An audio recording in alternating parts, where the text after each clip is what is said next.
It's that magical time of the year again when the leaves are in full color and the smell and taste of summer and spices in the air. And this is when the vibes of autumn hits us and we fall absolutely in love with fall.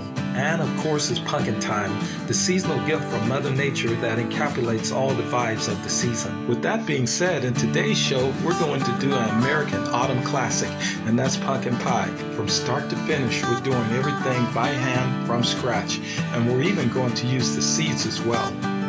So grab your friends, grab some pumpkins, and let's get this party going. So head on out to your local garden or supermarket and pick the biggest, baddest pumpkin that you can find and get going, because trust me, you don't want to be late for this one. You don't have to worry about a thing. I'm going to take you through every twist and turn, and we're going to ride this one till the wheels come off. And this is one baking project. We're going to do it big and we're going to blow the roof off. Grab your pumpkin and let's start carving, because it's all about pumpkin pie. All right, morning guys, how you doing this morning? Yeah, I know you expected a coffee cup, but yeah, instead of coffee, I got Diet Coke and everything. I just ate a big old hamburger with fries, so that's okay. Even though I just consumed over 10,000 calories, this Diet Coke is going to even everything out. At least that's what I keep telling myself in my mind. But anyway, as you can already tell from the intro, it's all about these guys right here, and that's the pumpkin. Yeah, basically bottom line is we all go through this. I go through this, and I'm sure you do too, where when the summer ends and autumn comes in, supermarkets put these bad boys out and we buy them by the truckload because they're just awesome. And we use them to decorate outside and inside the house and everything. And during, it just gets you into that fall vibe. But then here's the problem. Here's the problem. When Thanksgiving's over and you're feeling those Christmas vibes, you get your Christmas decorations out and you're ready to decorate for that particular part of the holidays. You look around and you still got these pumpkins here, and they're not quite jiving with, pretty much the wreath and the tree and everything else that you want to put up. So sadly, you're forced to throw them away. And it's a shame that we do that because the pumpkin has a lot of potential.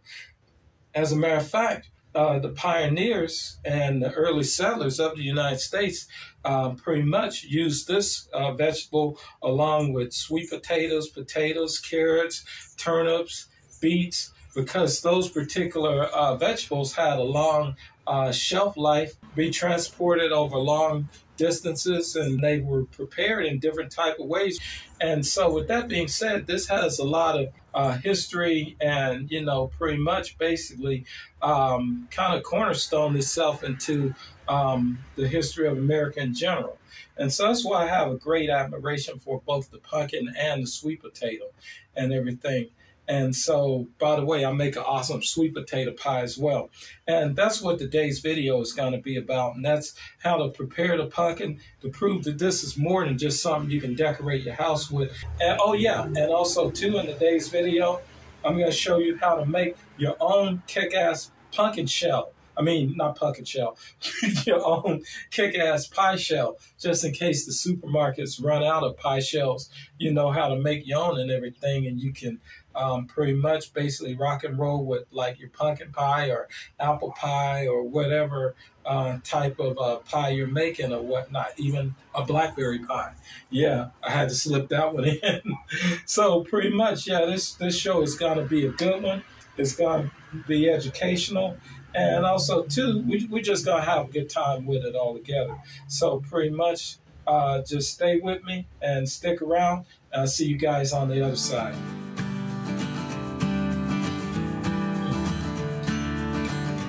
It's always important to clean out the sink thoroughly, making sure that you get every crevice. I like to use bleach because bleach always gets the job done, and also too it breaks down the grease in the garbage disposal and drainage system. And now to start this project, one awesome looking pumpkin.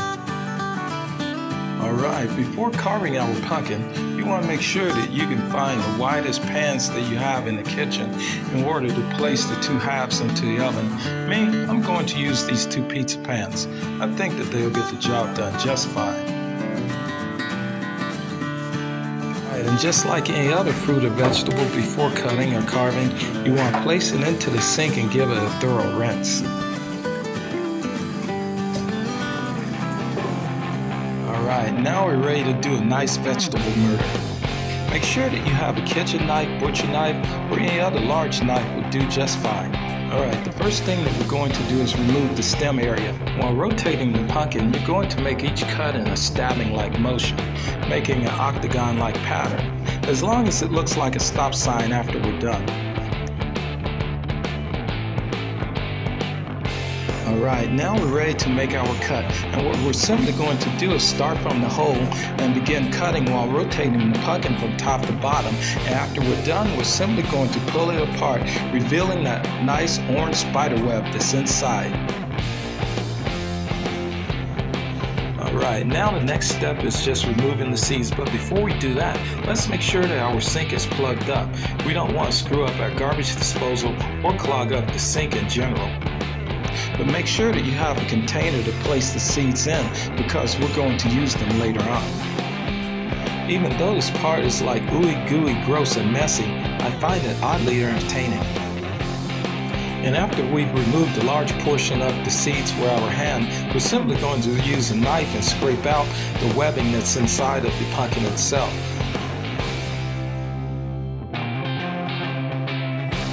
And after we've removed the large portions with a knife, we're going to remove the smaller fragments with a fork. And after we've removed the small bits with a fork, we're simply going to give it a nice rinse. Make sure that you put in a few slices of butter. With this step, add 2 or 3 dashes of cinnamon and 2 or 3 dashes of nutmeg. During the pre-baking process of your pie, add as much cinnamon as you like. And after everything is said and done, if your guests don't like your pie, just simply politely ask them to leave. All of you out of my goddamn house! You better get the fuck out of my house! Goddammit! All of you out! This step is a little controversial, but again, this is how I make my pumpkin pie. I decided to get a sweet potato, cut it, and throw it in the oven alongside the pumpkin halves and let it bake. The sweet potato will give it a little bit more flavor, and the sweet potato will also enhance the color of the pumpkin pie as well. Before turning on your oven, please remove the middle rack, and then place both halves inside the oven parallel to each other.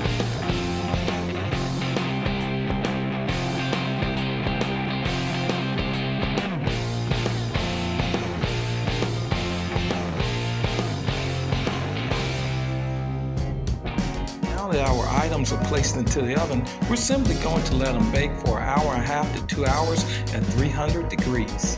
While the pumpkin halves and sweet potato halves are baking, let's move on to the seeds. And what we're simply going to do is fill the bowl of seeds halfway with water, then we're going to vigorously stir them with a fork. Then we're going to fish the seeds out with our hands and gently place them onto a paper towel. And after this is done, we're simply going to bundle our seeds up into another paper towel and gently place them into a coffee cup. We'll deal with them later after our pies are done.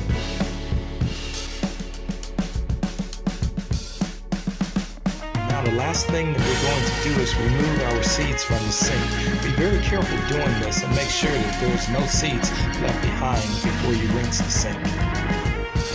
Guys, listen up. This part is extremely important. The string and the goop that you get out of the pumpkin as you clean it, throw it directly into the trash, because if it goes down your sink, it will screw up your garbage disposal. After everything is done, it's always important to clean out the sink thoroughly. Now it's time to take our pumpkin halves out of the oven. They're all cooked through and through after cooking for 2 hours at 300 degrees even. All right, looking good. You know you nailed it when it looked like something from a sci-fi space movie. Yeah, look at that. Look at that shit. Come here, girl. Let me holler at you.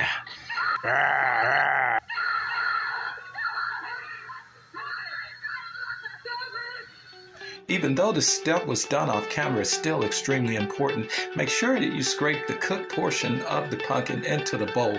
Do not put the skin inside of the bowl. We're only going to use the cooked portion of the pumpkin and the pumpkin only. No skin at all. And this same rule applies to the sweet potato that we bake with the pumpkin as well. Now that we have the cooked portion of the pumpkin in a bowl, what we're simply going to do is press down on it until the water that's inside of the pumpkin surfaces to the top. After the liquid of the pumpkin is surfaced to the top, we're simply going to pour it off, and we're going to repeat this step until there's hardly any liquid. And after this is done, we're going to use a paper towel to get the remaining portion of the liquid. And we're going to repeat this step until there's hardly any liquid.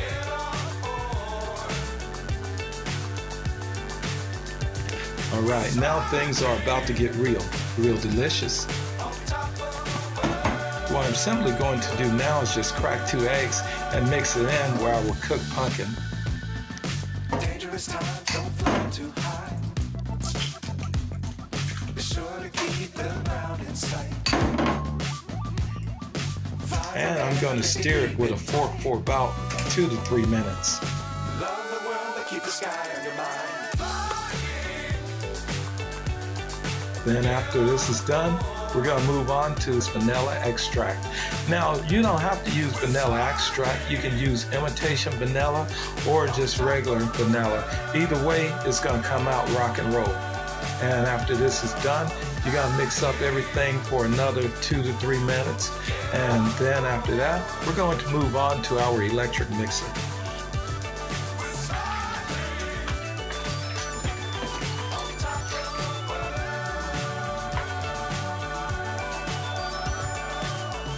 Now that we've mixed in our eggs thoroughly, it's time for our old friend cinnamon and nutmeg.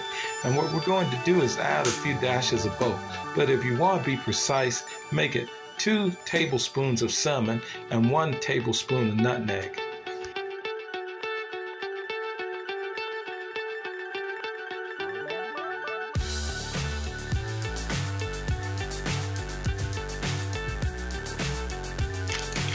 And now it's time for our old friend brown sugar. We're going to add in 2 handfuls, but if you want to be precise, make it 1 cup. Me, I'm going to use 2 handfuls. So high, I'm hypnotized. What's up is down, what's left is right. Chasing stars and we're going to add in about ½ a cup of milk. And when I say ½ a cup of milk, that's just a regular coffee cup full of milk. Alright, you remember that sweet potato we baked along with pumpkin halves? Well, it's time to toss that in also, after we peel it. After adding the sweet potato, I forgot to put this portion in. Go ahead and throw just a ½ a handful of flour in there. This will help thicken it up also. Now that we're done with adding all of our ingredients, we're going to give it a nice stir for 1 to 2 minutes. The flour will synthesize with the egg and milk in the mixture. This will improve the volume and the texture of the pie. Alright, now we're ready to move on to the electric mixer. But before we get started, I just wanted to show you a little cooking hack that I like to do. And this hack will come in extremely handy if your mixer goes out before making Christmas dinner, Thanksgiving dinner, or any other type of big celebration meal. And this hack is pretty simple, easy peasy. The only thing that you have to do is just take one of the blades out of your electric mixer when it goes out and just simply attach it to your electric drill. Me personally, I like using a cordless drill.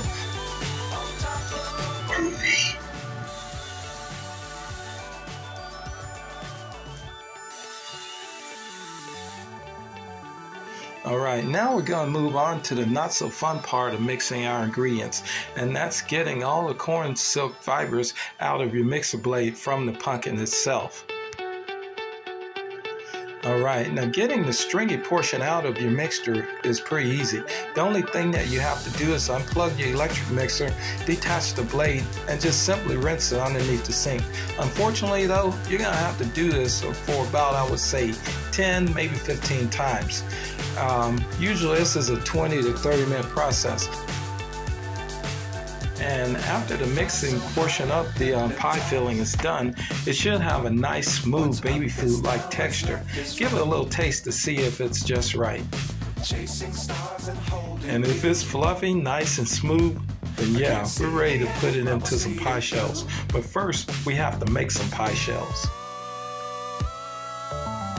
All right, we're going to get on to the pie shells, but I forgot one thing, and that's to put the butter into the pumpkin mix. So we're gonna go ahead and get that done right now. Just go ahead and toss in a whole stick of butter and mix it in with your electric mixer.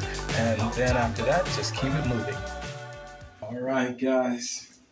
Yes, sir, yes, sir. I gotta say, everything, we're at the halfway mark and everything is coming along good.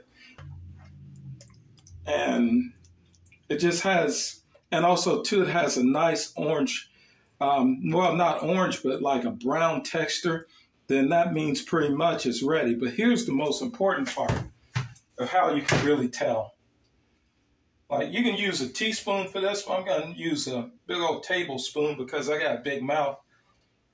That means that it's ready. Get some crust going, but yeah, this is good to go. So we're gonna set it aside and get ready to make the crust. So I'll see you back in a little bit. All right, now we're ready to get on to the pie crust. And this part is pretty simple. You're just going to need 3 things: flour, butter, and a little bit of water.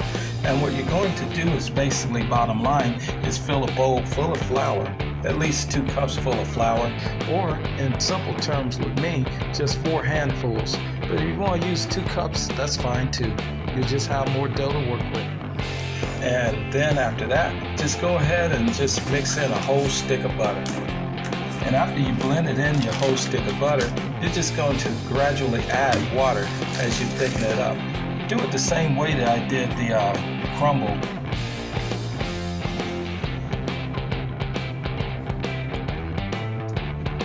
And as time passes, just slowly add your water until you start to get a dough. And once you get a dough form, stop and begin just kneading the dough. You don't want to add too much. It has to be just the right amount in order to make the crust nice and flaky.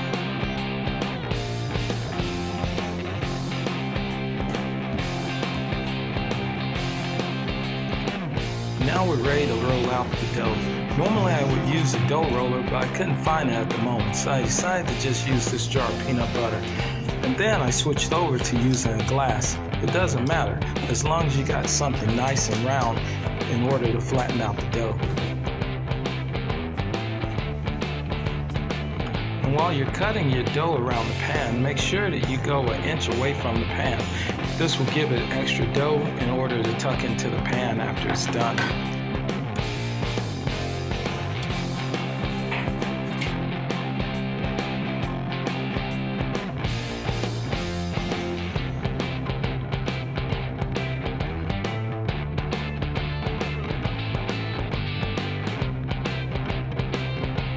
And then you're simply going to place the dough inside of the pan. Hey, if the dough breaks while you're trying to put it in the pan, don't worry about it.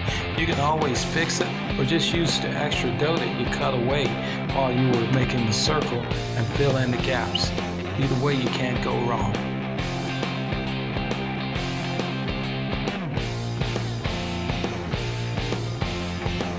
Now we're ready to add a little bit of flair to the pie crust before we bake it. And this next step is called fluking the crust. And this will give it that bakery look or coffee shop look. Either way, it looks pretty damn cool after you do it. And it's pretty simple to do. The only thing that we're going to do is just basically pinch the crust with our thumb and index finger and give it a little twist. And just go all the way around until you come back to the point where you started. And then after you fluke the crust all the way around, what you're simply going to do is just pull it down a little bit, attaching each one of the corners to the pan. This will keep it in place while it bakes.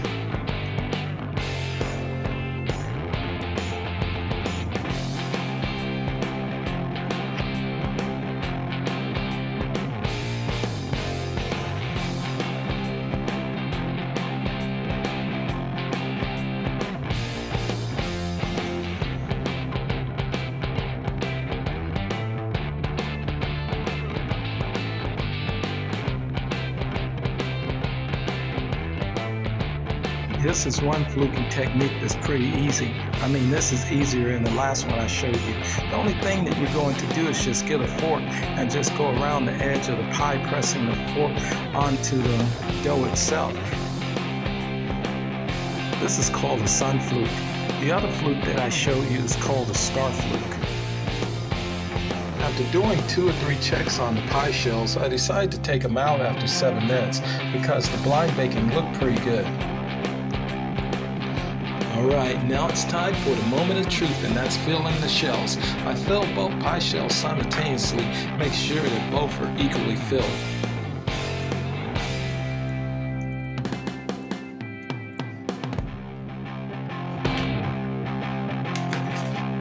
Come on, I didn't completely drain the bowl of the filling. I left a little behind, that way I can have a little bit to eat on a spoon.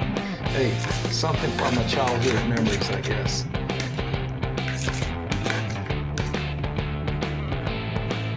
And then after that, I gave a nice smoothing on the top of the shells, making sure the filling was nice and even.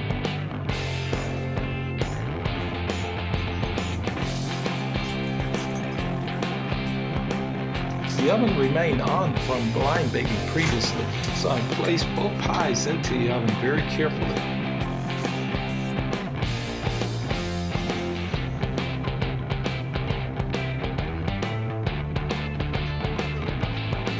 As the pies baked, the awesome smell of cinnamon and spice filled the air. I immediately started doing the dishes. Then I decided to give this kitchen a nice good old KP, and that's kitchen patrol, where I clean it from top to bottom, making sure that everything was spick and span and ready to rock and roll. While cleaning, I checked in on my pies every 10 to 15 minutes. The last thing that I want is these beauties to burn.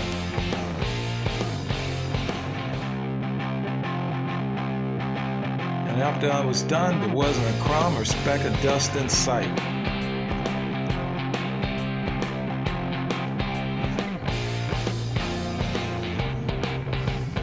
After cleaning, I did my final check on the pies, and I looked in the oven and they were looking good. So I decided to take them out and set them on top of the oven in order to cool. The total time for baking up the pies was between 40 to 45 minutes. Alright, that's what I'm talking about. Welcome to Pie Town. Hey, remember those seeds that we got earlier? Well, it's time to get them in on the action. Alright, the first thing that we're going to do is just get an average baking pan and smear a little cooking oil on the base of it. Then last but not least, in order to give it a little flavor, we're going to reach into the refrigerator and get our favorite barbecue sauce.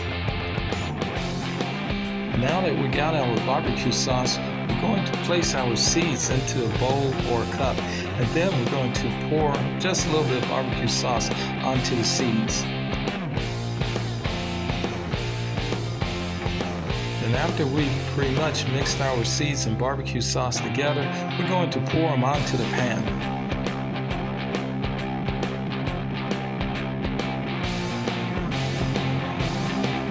Just pretty much try to cover every inch of the pan as possible.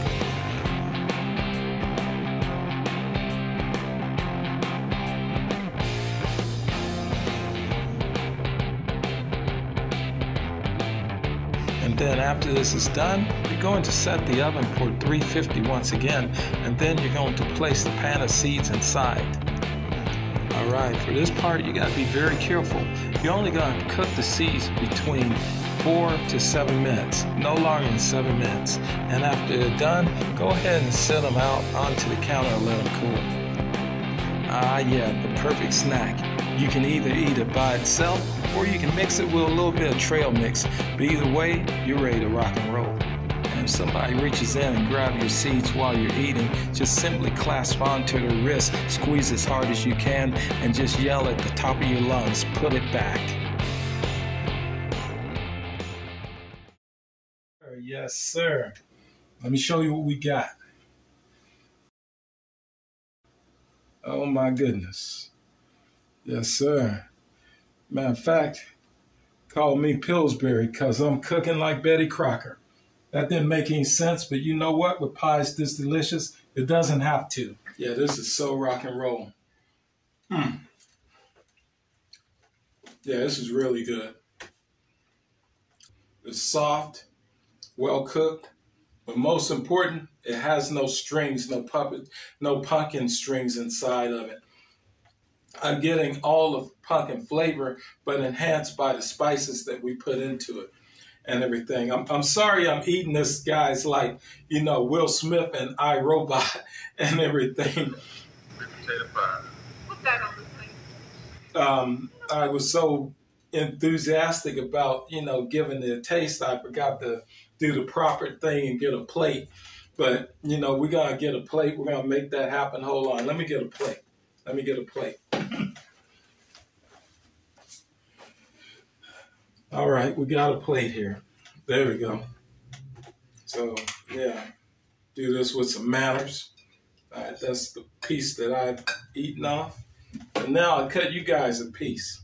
Of course, my piece going to be a little bigger than yours, but, you know, I'm still going to give you some nonetheless. I'm just joking. You guys are awesome. You get a bigger piece. You get a bigger piece. But yeah, basically, yeah, it turned out really good. And you can still see the designs on the shelf. Let me share that with you right quick. I forgot to talk about that. You see how even after it baked, the shells, the pie shell itself did this cool, you know, like star look or sun look or whatnot. I think that's really awesome and everything. And that's why it's important when you're making this to pinch the little ends and try to attach it to the edge of the pan. That way, when it bakes and come loose, even though it come loose, it still has this shape that, you know, pretty much blows people away if you got like a pie shop or a restaurant or something like that. That's just an old school restaurant trick that I learned. And with this shell, how I, you know, pressed in with the fork and everything, even though it still has a little bit of homemade look, it still, I think, looks pretty kick-ass and everything. And it's always delicious every time you buy it. So, yeah, this was really good. And, of course, if you're going to have pumpkin pie, personally, you know me, I would like the vanilla ice cream. But we're going to go with an American Classic Cool Whip. And I'm going to break out the big container Cool Whip because I got 2 pies. And as soon as I turn this camera off, it's going to be down to 1 pie. But no, we're going to get the big old container Cool Whip. And we're going to do this right. Look at that. Look at that. Oh, my goodness. There you go. That's what I call the hookup. Let me give you close. Oh, one more thing I'm going to do. That's why I'm glad I got my spice rack close by. Boom, rock and roll. I got me some ground cinnamon right here. So even though it's got Cool Whip on it, this is just a little thing I do to give it that kind of coffee shop look. Is I, you know, put a few sprinkles of cinnamon in it. Now you're probably thinking, oh, you're going to over cinnamon the pie. Well, in my book, you can never put too much cinnamon in a pie. So that's just me. But yeah, let me show this to you.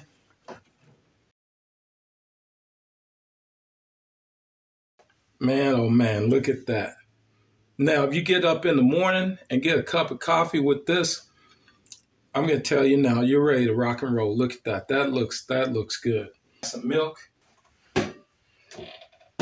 So boom, there you go. You know, so now I got me a nice tall glass of milk to go with it. I got my Cool Whip with cinnamon on it. But, you know, basically, this was definitely enjoyable. I really want to do more of these pie and cooking videos with all of you, even though this is an arts and craft channel. Cooking is an art form in itself. And so, but yeah, this was really good. And enough of me running my mouth. I'm going to get to this. But before I get to this, basically, I'm going to give you my little spill, like always. And that's, if it ain't good, don't do it. And if it's bad, don't say it. Hey, take care of yourselves, stay awesome, and have a great Thanksgiving and a great holiday season. Now, I'm going to get into my pie. Take care, guys.